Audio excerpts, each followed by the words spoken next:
नमस्कार दोस्तों, जानेंगे सीएचओ भर्ती के जो आपके डाउट्स हैं वो। इनके अलावा मैंने एक वीडियो पहले भी थोड़ी देर पहले भी अपलोड किया था जिसमें आपको पूरी जो ऑनलाइन वेरिफिकेशन की जो प्रोसेस है वो बताई थी। लेकिन दोस्तों कॉमन डाउट्स यहाँ पर स्टूडेंट्स का एक आ रहा है कि सर हमारे पास लिंक नहीं आया। तो मैं बता दूं, जिसके पास भी लिंक नहीं आया है मैंने इस वीडियो का डिस्क्रिप्शन में लिंक डाल रखा है ऑनलाइन वेरिफिकेशन का। वहां से जाइए और आप अपने रोल नंबर और पासवर्ड का माध्यम से आप सबमिट पर क्लिक करके यह है लॉगिन ऑनलाइन अप्लाई कर सकते हैं डॉक्यूमेंट वेरिफिकेशन के लिए। अगर आपके पास पासवर्ड नहीं है तो फॉरगेट पासवर्ड पर क्लिक करके भी आप यहां पर लॉगिन कर सकते हैं।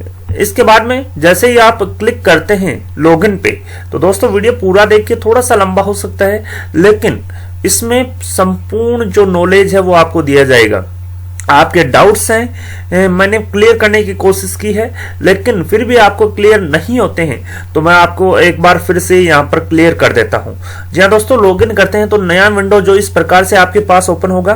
दोस्तों जैसे क्लिक करेंगे आप लॉगिन पे, इस प्रकार से आपके पास नई विंडो जो अपने पास है वो ओपन होगी, जिसमें जो लेफ्ट साइड में उसमें आपका नाम आएगा, इसके आगे सीएचओ कैंडिडेट ऐसे लिखा हुआ यहाँ पर शो होगा। 3 ऑप्शन यहाँ पर दिए जाएंगे। सबसे पहला जो ऑप्शन है चेकलिस्ट एंड एफिडेविट की जो गाइडलाइन कल जारी हुई थी वो यहाँ पर दी गई है। अपलोड योर सर्टिफिकेट्स पे जैसे ही क्लिक करेंगे तो आपके जो 5 प्रकार के जो सर्टिफिकेट्स हैं वो अपलोड करने का ऑप्शन आपके पास शो हो जाएगा। इसके अलावा गाइडलाइन ऑफ डॉक्यूमेंट वेरिफिकेशन की जो गाइडलाइन है वो जो लेटर नंबर 113 था कि कौन सा मूल निवास अपलोड करना है, कौन सा जाति प्रमाण पत्र अपलोड करना है, किस प्रकार का कौन सा डॉक्यूमेंट्स अपलोड करना है, वो यहाँ पर पूरी जो गाइडलाइन जो जारी की है एनएचएम के द्वारा वो यहाँ पर जारी दी जाएगी। तो दोस्तों यहाँ पर जो फर्स्ट है चेकलिस्ट एंड एफिडेविट पे, तो जैसे ही आप चेकलिस्ट और एफिडेविट पे क्लिक करेंगे तो यहाँ पर जो चेकलिस्ट का जो ऑप्शन दिया गया था, जो गाइडलाइन दी गई थी, और एफिडेविट का जो किस प्रकार से आपको एफिडेविट बनवाना है उसको इस पे क्लिक करेंगे तो वो यहाँ पर ओपन होगी। अपलोड सर्टिफिकेट पे क्लिक करेंगे तो जो आपके डॉक्यूमेंट्स हैं वो अपलोडिंग का जो ऑप्शन है वो आपके पास होगा। गाइडलाइन पे क्लिक करेंगे तो जो 113 नंबर जो लेटर था कि कौन सा सर्टिफिकेट अपलोड करना है, किस प्रकार से करना है, वो यहाँ पर गाइडलाइन ओपन होगी। अपने को यहाँ पर अपलोड योर सर्टिफिकेट्स पर क्लिक करना है। जैसे ही आप अपने अपलोड योर सर्टिफिकेट्स पर क्लिक करते हैं नई विंडो है जो अपने पास ओपन होगी इस प्रकार से। तो दोस्तों नई विंडो अपने पास इस प्रकार से ओपन हो जाएगी।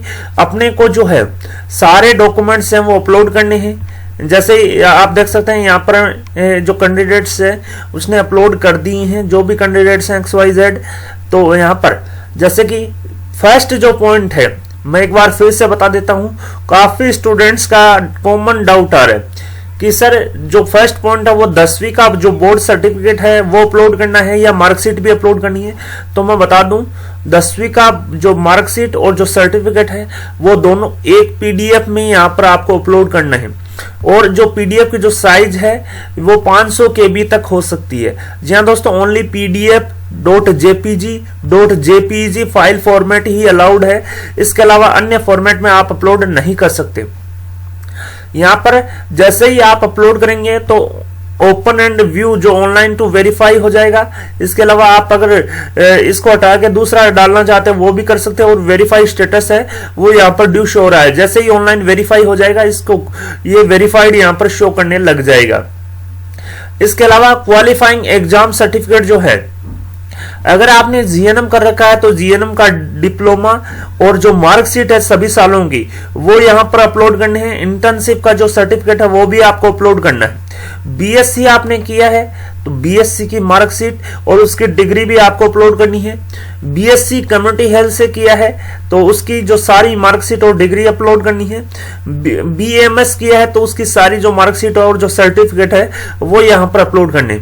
तो दोस्तों अब कोई भी आपके पास यहाँ पर डाउट नहीं रहना चाहिए, क्योंकि जो भी जितने भी जो मार्कशीट है आपने जीएनएम किया है, बीएससी नर्सिंग किया है, बीएससी नर्सिंग इंटीग्रेटेड कोर्स से किया है, बीएससी नर्सिंग कम्युनिटी हेल्थ से किया है, या बीपीसीसीएचएन किया है इग्नू से, या बीएएमएस किया है, तो उसकी सारी जो मार्कशीट और जो सर्टिफिकेट है वो पॉइंट नंबर 2 में अपलोड करने हैं। और मैं बता दूं प्रत्येक जो पीडीएफ की जो फाइल है अलग अलग जो 5 प्रकार के जो डॉक्यूमेंट्स है उनकी ज्यादा से ज्यादा 500 KB हो सकती है, उससे ज्यादा यहाँ पर नहीं हो सकती साइज।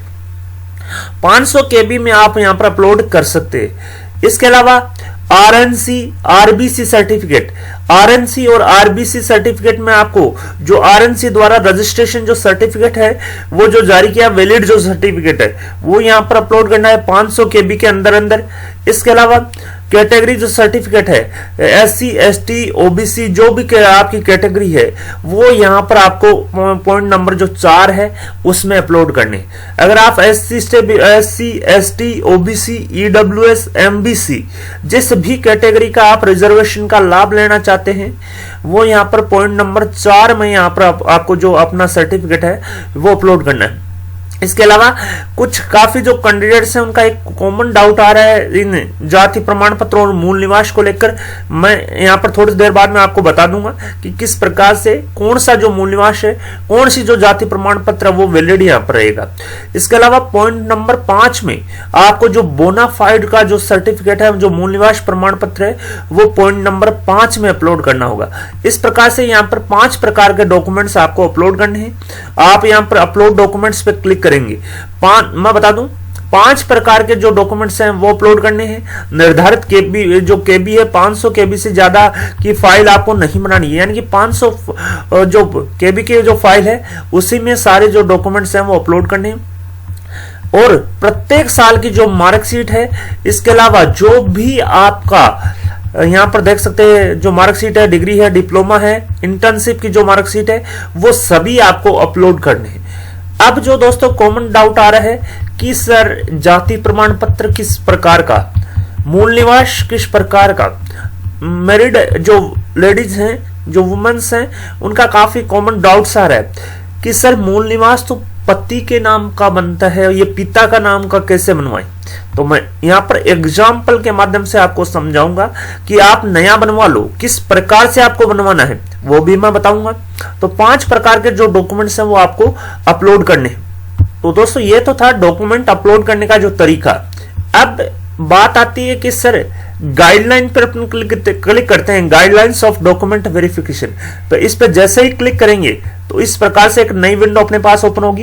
ये जो लेटर जारी किया गया था 113 का ये अपने पास ओपन हो जाएगा, जिसमें संविदा सीएचओ भर्ती 2020 हेतु दस्तावेज सत्यापन हेतु आवश्यक जो दिशा निर्देश है वो यहाँ पर दिए गए हैं। इसमें आप देख सकते हैं मूल निवास प्रमाण पत्र आवेदक जो है राजस्थान राज्य के सक्षम प्राधिकारी द्वारा निर्धारित प्रपत्र में जो जारी प्रमाण पत्र है वो प्रस्तुत करना पड़ेगा।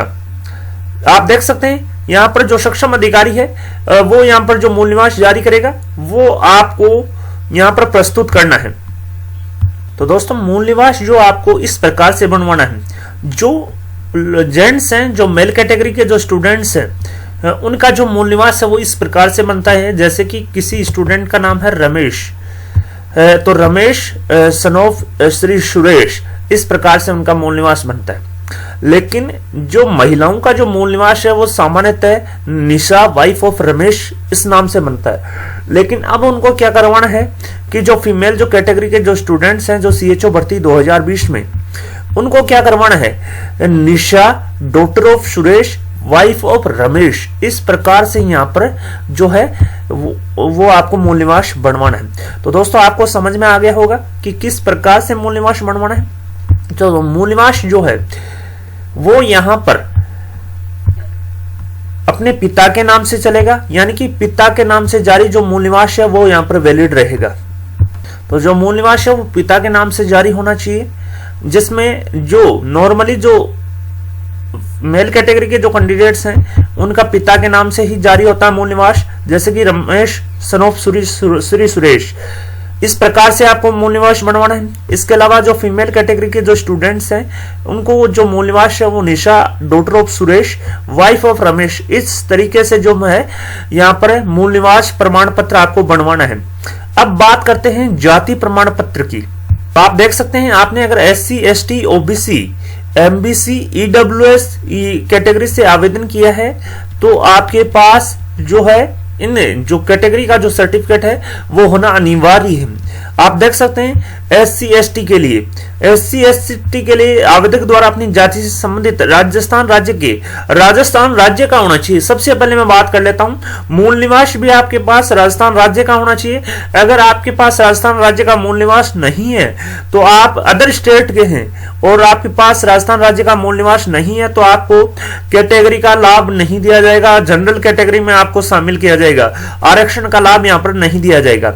इसके अलावा मैं बता दूं, आपके पास जाति प्रमाण पत्र राजस्थान राज्य का नहीं है तो आपको संबंधित कैटेगरी के आरक्षण का लाभ नहीं दिया जाएगा और आपको यहां पर सामान्य कैटेगरी में शामिल किया जाएगा। इसी प्रकार से ओबीसी एनसीएल का आपके पास सर्टिफिकेट है तो ओबीसी एनसीएल के आपको आरक्षण का लाभ दिया जाएगा। एमबीसी सर्टिफिकेट है तो एमबीसी के जो सर्कुलर है दिनांक जून 2020 के अनुसार ओबीसी प्रमाण पत्र यहां पर वैलिड है। जो कार्मिक विभाग के परिपत्र में वर्णित प्रावधानों अनुसार राजस्थान राज्य के सक्षम प्राधिकारी द्वारा जारी प्रमाण पत्र ओबीसी और एमबीसी के विभाग के सर्कुलर दिनांक जून 2020 के अनुसार होना चाहिए एमबीसी का।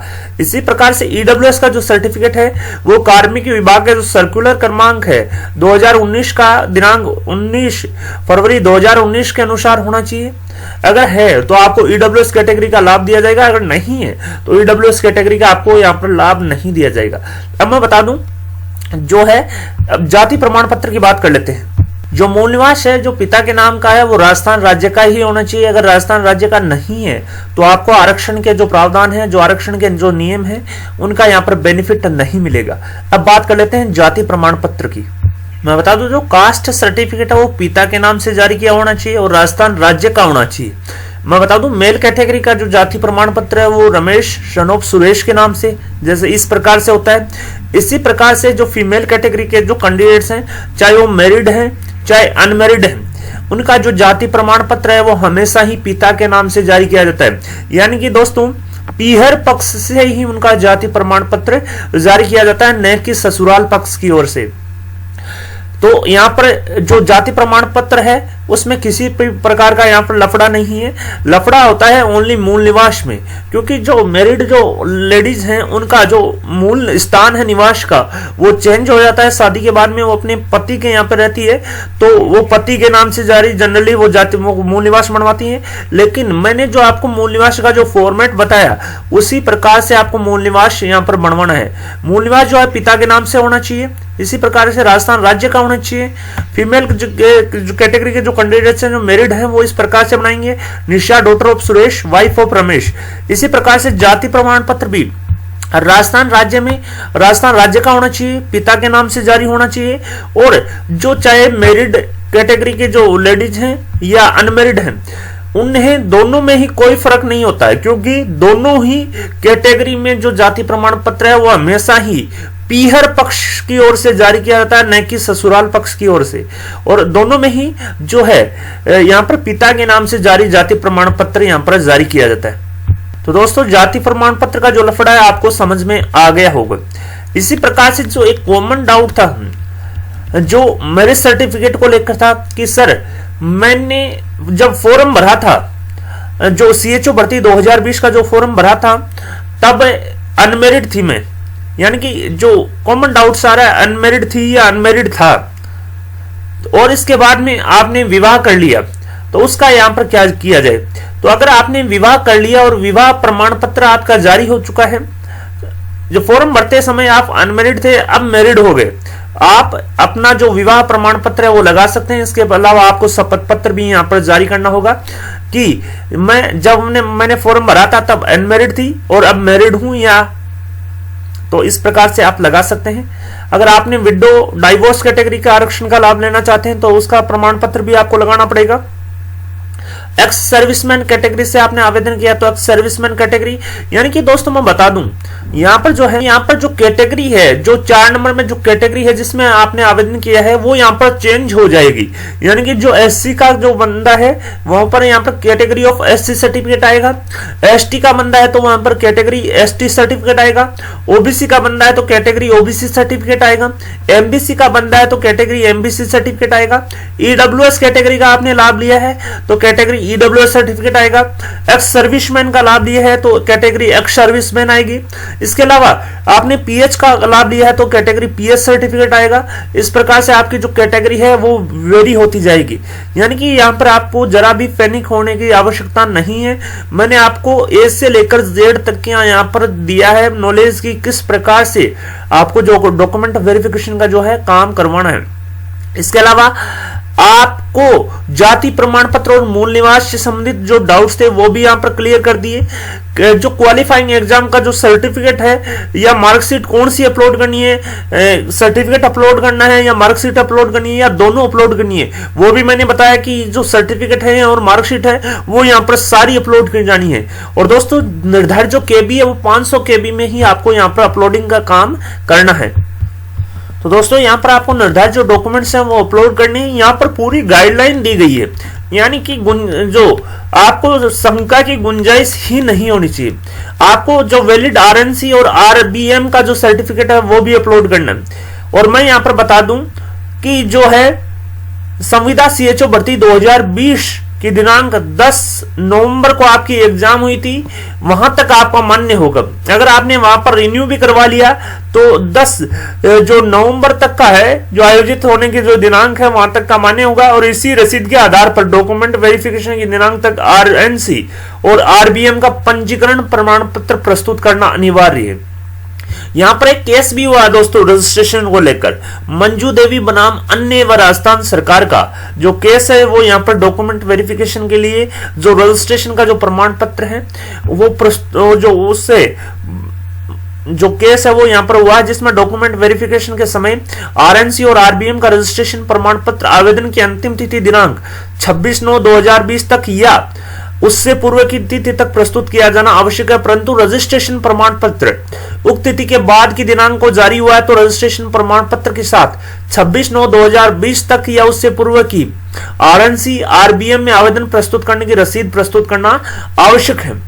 राजस्थान हाईकोर्ट की जो जोधपुर बेंच में एक रिट याचिका हुई है 2017 में 13/299/2017 मंजू देवी व अन्य बनाम राजस्थान सरकार, जिसमें 18 दिसंबर 2017 को पारित निर्णय के परिप्रेक्ष्य में आरएनसी और आरबीएम जो सर्टिफिकेट है वो आवेदन प्रस्तुत करने की दिनांक संविदा सीएचओ भर्ती 2020 की दिनांक 10 नवंबर 2020 को आयोजित परीक्षा की दिनांक तक मान्य होगा। और इसी रसीद के आधार पर डॉक्यूमेंट वेरिफिकेशन की दिनांक तक आरएनसी और आरबीएम का जो प्रमाण पत्र है वो आपको प्रस्तुत करना होगा।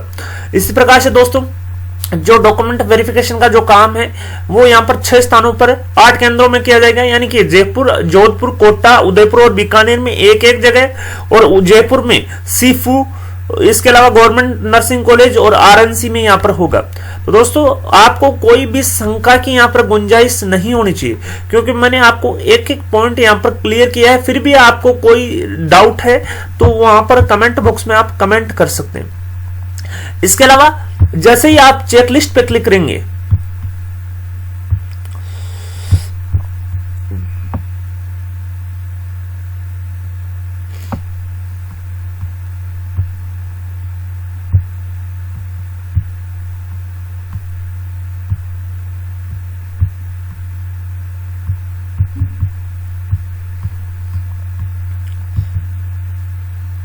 जैसे आप चेकलिस्ट पे क्लिक करेंगे संविदा सीएचओ भर्ती 2020 के चेकलिस्ट एंड एफिडेविट के फॉर्मेट आपके पास ओपन हो जाएंगे। इस प्रकार से जो निर्धारित जो चेकलिस्ट है वो आपको बनानी है। इस हिसाब से दोस्तों अगर आपको फिर भी कोई गुंजाइश रहती है तो आप कमेंट बॉक्स में पूछ सकते हैं। जो दोस्तों इसके अलावा जो चेकलिस्ट है इसी प्रकार से डॉक्यूमेंट्स का जो अरेंजमेंट है वो आपको करना होगा और डॉक्यूमेंट वेरिफिकेशन के टाइम आपको प्रस्तुत करने होंगे। साथ ही मैं बता दूं जो चेकलिस्ट है वो आपको बढ़नी है, साथ ही जो डॉक्यूमेंट वेरिफिकेशन के टाइम आपके ओरिजिनल दस्तावेज, साथ ही उनकी एक एक प्रतिलिपि भी आपके पास सेल्फ अटेस्टेड होनी अनिवार्य है। इसके अलावा एक कॉमन डाउट्स यहां पर आ रहा है इस शपथ पत्र को लेकर। जी हाँ दोस्तों, शपथ पत्र एक कॉमन डाउट आ रहा है एक स्टूडेंट्स का कि सर जो ये शपथ पत्र इस प्रकार से ही भर के अपन जमा करवा दें साइन करके। तो दोस्तों मैं बता दूं यहाँ पर इस प्रकार से शपथ पत्र नहीं चलेगा। आपको स्टाम्प वेंडर पे नॉन जुडिशियल स्टाम्प पेपर पर यह शपथ पत्र प्रस्तुत करना है। स्टाम्प वेंडर के पास जाइए और आपको उसको बोलिए कि एक शपथ पत्र बनवाना है 10 रुपए के नॉन जुडिशियल स्टाम्प पेपर पे, वो आपको बना के दे देगा। साथ ही आपको नोटरी भी यहां पर करवानी है। मेन बात है दोस्तों, 10 रुपए के नॉन जुडिशियल स्टाम्प पेपर पर आपको घोषणा पत्र जो है प्रस्तुत करना होगा शपथ पत्र का, और स्टाम्प वेंडर आपको इसकी नोटरी भी करवा के देगा। जी हाँ दोस्तों, जिसमें यहां पर जो जीवित बच्चे 2 से ज्यादा नहीं है इसकी घोषणा होगी। मेरे विरुद्ध न्यायालय में कोई प्रकरण लंबित नहीं है, इस प्रकार से घोषणा होगी। साथ ही विवाहित होने की स्थिति में दहेज न तो लिया है नहीं दिया है, इस प्रकार की घोषणा होगी। अविवाहित होने की श्रेणी में मेरे परिजन अथवा मेरे द्वारा किसी भी प्रकार से दहेज स्वीकार नहीं किया जाएगा, इस प्रकार से घोषणा होगी। साथ ही जो 4 नंबर पॉइंट है कि दस्तावेज पूर्णतः सत्य हैं, कोई भी असत्य यहाँ पर नहीं है, इस प्रकार से घोषणा होगी। साथ ही शपथ जो आप हैं उनके साइन होंगे, सत्यापन करेंगे, इसके बाद में साइन होंगे, और साथ ही इसकी नोटरी भी आपको करवानी होगी। तो इस प्रकार से यहाँ पर जो है वो शपथ पत्र आपको बनवाना है। तो दोस्तों 5 तरह के डॉक्यूमेंट्स आपको यहाँ पर अपलोड करने अनिवार्य हैं। आई होप आपको समझ में आ गया होगा। तो दोस्तों आपको मैंने एक एक जो चीज है वो यहाँ पर बारीकी से बताई है। इसके अलावा आपको फिर भी कोई अगर समझ में नहीं आया तो कमेंट बॉक्स में कमेंट करके पूछ सकते हैं। आप जैसे ही लॉगिन पे क्लिक करेंगे, इस प्रकार से रोल नंबर और पासवर्ड पे क्लिक करके कैप्चा कोड डाल के लॉगिन पे क्लिक करेंगे, इस प्रकार से नई विंडो ओपन होगी जिसमें फर्स्ट चेकलिस्ट और एफिडेविट का फॉर्मेट दिया है जो आपके पास इस प्रकार से ओपन हो जाएगा।